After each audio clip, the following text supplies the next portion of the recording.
A paz do Senhor Jesus Cristo, amém, povo de Deus abençoado. Meus queridos, se inscreva no nosso canal e deixe o teu like. Meus queridos, abra aí a sua Bíblia em nome de Jesus, né?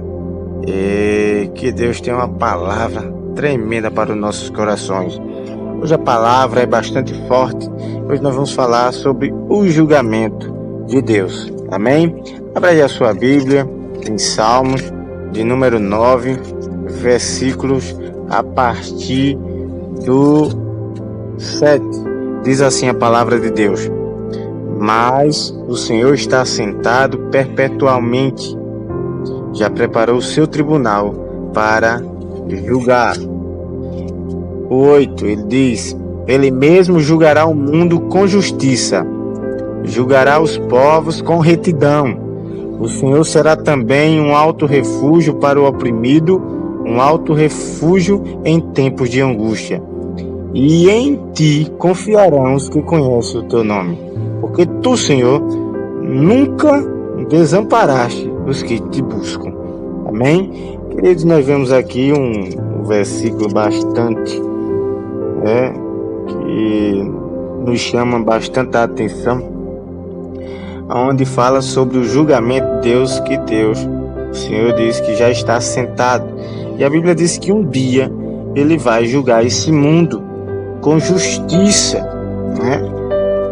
Preparado o mundo para julgar. Ele vai julgar todos os nossos atos, todas as nossas, os nossos pecados, tudo que a gente tiver feito, ou que vê à tona, ou que não vê. Então nós vamos entender um pouco sobre o julgamento aqui de Deus, amém? Então nós vemos aqui que o julgamento dele será justo, porque vai ser com justiça, será reto, vai ter retidão. Mas também ele diz que ele será um alto refúgio para o oprimido, em tempos de angústia. Ele também disse que não vai desamparar os que buscam a Deus. Então veja, Deus ele é tremendo, misericordioso, bondoso, ele é tremendo. Então vamos compreender um pouco aqui sobre o julgamento de Deus, que um dia vai acontecer, que todo joelho vai se dobrar diante desse Deus. Em Eclesiastes, capítulo número 11, versículo de número 9, diz assim a palavra do Senhor: alegra-te, jovem, na tua mocidade, e alegre-se o teu coração nos dias da tua mocidade, e anda pelos caminhos do teu coração e pela vista dos teus olhos. Sabe, porém, que por todas essas coisas te trará Deus a juízo. Afasta, pois, a ira do teu coração e remove da tua carne o mal, porque a adolescência e a juventude são vaidade. Então o que é que Deus está dizendo aqui nesse versículo? Ele está dizendo que ele vai julgar segundo as nossas escolhas, segundo os nossos caminhos, segundo aquilo que a gente tem visto, tem colocado diante dos nossos olhos.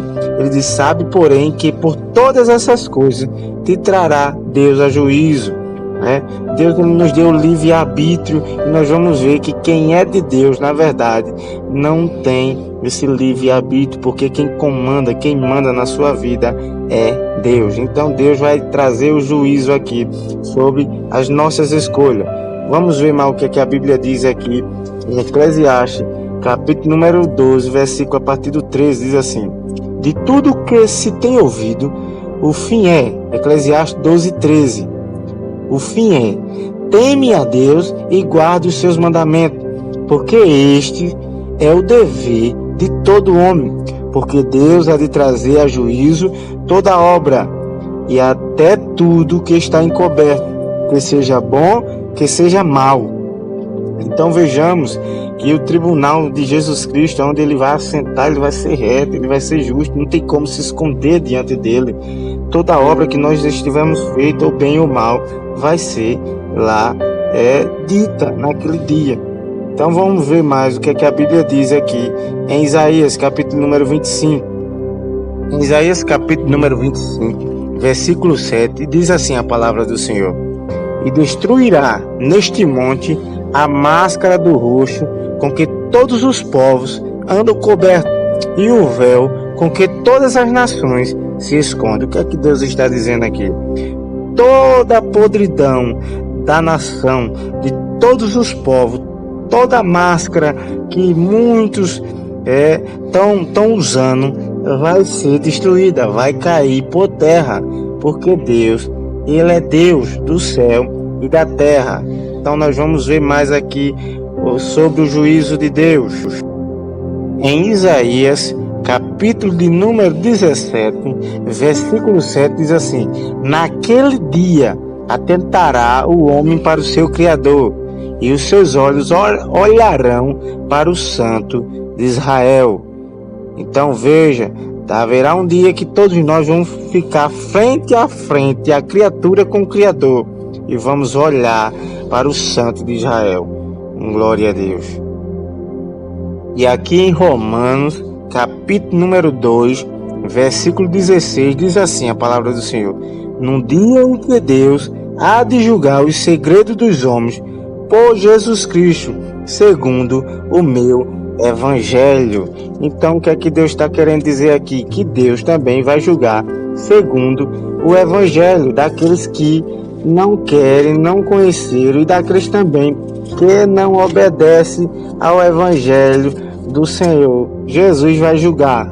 Aqui em Tessalonicenses, segundo Tessalonicenses, capítulo número 1, versículo 5, diz assim: prova clara do justo juízo de Deus, para que sejais havido por digno do reino de Deus, pelo qual também padeceis. Se de fato é justo diante de Deus, que dê em paga tribulação aos que vos atribulam, e a vós, que sois atribulados, descanse conosco. Quando se manifestar o Senhor Jesus desde o céu, com os anjos do seu poder, como labareda de fogo, tomando vingança dos que não conhecem a Deus, ou seja, daqueles que não querem nada com Deus, ainda não conheceram a Deus, não querem saber de Deus, e dos que não obedecem o Evangelho de nosso Senhor Jesus Cristo. E quem são esses, irmãos? Que não obedecem ao Evangelho de Deus. Isso é para crente, isso é para a casa do Senhor, em nome de Jesus. Os quais, por castigo, padecerão eterna perdição ante a face do Senhor e a glória do seu poder. Aleluia. Deus é justo, e Ele diz que não tem problema. Se você não quer ouvir a palavra de Deus, não tem problema.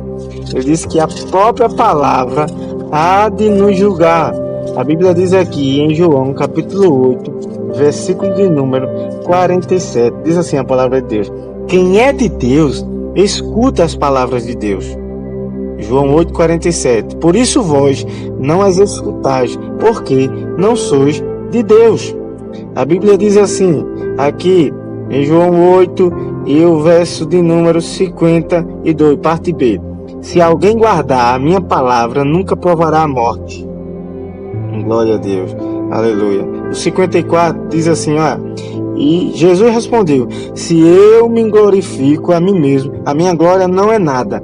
Quem me glorifica é meu Pai, o qual dizeis que é vosso Deus. Jesus está falando aqui para aqueles homens que não creram ou não queriam crer que ele era o Filho de Deus. E Deus julgará também aquele que não quer nada com a palavra de Deus. Está aqui também no Evangelho de João, capítulo número 12, versículo a partir do 46, diz assim Jesus: eu sou a luz que vim ao mundo, para que todo aquele que crê em mim não permaneça nas trevas. Se alguém ouvir as minhas palavras e não crê, eu não o julgo, porque eu vim não para julgar o mundo, mas para salvar. Essa foi a intenção de Jesus Cristo. Ele morreu na cruz para nos salvar e não para nos julgar. Ele vai julgar todos nós, mas Ele quer dar uma vida eterna. Aí diz assim, 48: quem me rejeitar a mim e não receber as minhas palavras, já tem quem o julgue. A palavra que tenho pregado, essa o há de julgar no último dia. Mesmo eu e você, sem querermos obedecer a palavra de Deus, ela mesmo vai nos julgar. Então vejamos que Deus, Ele é justo. E Deus aqui em Evangelho de João, continuando aqui, no versículo número 2, capítulo número 2, versículo 24 e 25, diz assim: mas o mesmo Jesus não confiava neles, porque a todos conhecia, e não necessitava de que alguém testificasse do homem, porque ele bem sabia o que havia num homem. Então Deus conhece toda a nossa estrutura, todo o nosso caminhar. Ele sabe quem nós somos e como estamos diante dele. Então vejamos aqui mais alguma coisa sobre a palavra de Deus, sobre o julgamento. Diz também que Deus não julga segundo a aparência. Ele não vai julgar também segundo o que ele tiver ouvido. Lá naquele dia ninguém vai poder dizer assim: ah, e esse aí? Não, pois em Romanos, capítulo número 14, diz assim a palavra de Deus. Romanos 14 e o 20, não me engano aqui, deixa eu ver. Não, Romanos 14 e o 12 diz assim. Glória a Deus. Eu vou ler o 11, a partir do 11. Porque está escrito: pela minha vida, diz o Senhor, todo joelho se dobrará diante de mim, e toda língua confessará a Deus, de maneira que cada um de nós dará conta de si mesmo a Deus. Lá não vai ter como eu dizer assim, apontar o meu irmão, lá não vai ter como eu querer ludibriar Jesus Cristo, porque ele não nos conhece. Então, enquanto é tempo, vamos buscar a face desse Deus. Amém? Então, esse aqui são alguns de tantos. Aqui em 2 Coríntios, capítulo número 5, versículo de número 10, só para testificar aqui o que a gente estamos passando aqui nesse tema maravilhoso sobre o juízo de Deus, diz assim, a palavra de Deus, já. Em 2 Coríntios, capítulo número 5, versículo a partir do 10, diz assim: porque todos devemos comparecer ante o tribunal de Cristo, para que cada um receba segundo o que tiver feito por meio do corpo, ou bem ou mal. Agora Jesus vai cobrar agora o juízo, a santidade no nosso corpo. Por que, irmão, ele vai cobrar? Porque ele disse que eu e você somos templo e morada do Espírito Santo, como diz aqui em 1 Coríntios, capítulo número 6, versículo a partir de 18, diz assim: fugir da prostituição. Todo pecado que o homem comete é fora do corpo, mas o que se prostitui peca contra o seu próprio corpo. Ou não sabeis que o nosso corpo é templo do Espírito Santo, que habita em vós, proveniente de Deus, e que não sois de vós mesmos, porque fostes comprado por bom preço. Glorificai, pois, a Deus no vosso corpo e no vosso espírito, os quais pertencem a Deus. Por que, irmão, pertence a Deus? Vamos dar aqui a resposta aqui em Atos, capítulo número 17, versículo a partir do 24. Diz assim a palavra de Deus: o Deus que fez o mundo e tudo que nele há, sendo Senhor do céu e da terra, não habita em templos feitos por mãos de homem, ou seja, a congregação é lugar de ajuntamento para as pessoas que são fracas, aquelas pessoas que precisam. Então ele habita em mim e você, porque quem fez eu e você foi ele, nós somos criatura dele. Então ele disse: não habita em templos feitos por mãos de homem, nem tampouco é servido por mãos de homem, como que necessitasse ou necessitando de alguma coisa, pois ele mesmo é quem dá a todos a vida, a respiração e todas as coisas. E de um só fez toda a geração dos homens para habitar sobre toda a face da terra, determinando os tempos já dantes ordenados e os limites da sua habitação, para que buscassem ao Senhor, se porventura tateando pudessem achar, ainda que não está longe de cada um de nós, porque nele vivemos e nos movemos e existimos, como também alguns dos vossos poetas disseram, pois somos também sua geração, sendo nós, pois, geração de Deus, não havendo de cuidar que a divindade seja semelhante ao ouro, ou à prata, ou à pedra esculpida por artifício e imaginações dos homens. Jesus Paulo está dizendo aqui sobre a idolatria. Mas Deus, não tendo em conta os tempos da ignorância, anuncia agora a todos os homens, em todo lugar, que se arrependam. Porquanto tem determinado um dia, que com justiça há de julgar o mundo por meio do varão que destinou. E disso deu certeza a todos, ressuscitando dos mortos. Então que Deus nos abençoe em nome de Jesus. Palavra maravilhosa de Deus. Tem muito mais. Ele vai julgar os vivos e os mortos. Que Deus te abençoe em nome de Jesus.